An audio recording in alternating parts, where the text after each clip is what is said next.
Pemirsa, Dinas Arsip dan Perpustakaan Provinsi Aceh menggelar kegiatan buka puasa bersama. Kegiatan yang telah menjadi tradisi setiap bulan Ramadan ini bertujuan untuk meningkatkan hubungan silaturahmi antara para pegawai Arsip Aceh.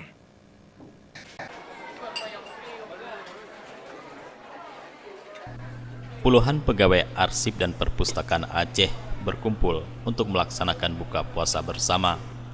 Menurut Kepala Dinas Perpustakaan dan Kearsipan Aceh, Dr. Wildan MPD mengatakan, momentum buka puasa tersebut telah menjadi agenda rutin tahunan setiap datangnya bulan suci Ramadan. Buka puasa tersebut untuk menjalin tali silaturahmi di antara karyawan dan karyawati dan masyarakat sekitar.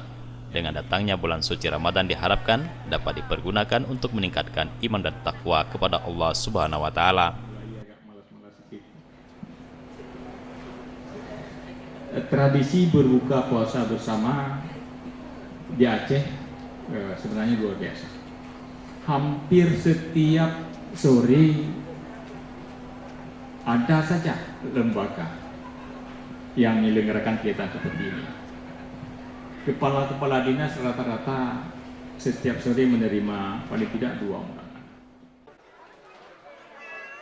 Dalam kesempatan tersebut, penceramah Dr. Tungku Sulfanwandi mengatakan ini merupakan fase 10 terakhir pada bulan suci Ramadan. Ia mengajak semua jamaah agar dapat benar-benar menggunakan akhir Ramadan untuk beribadah kepada Allah Subhanahu wa taala. Tim Liputan Aceh TV.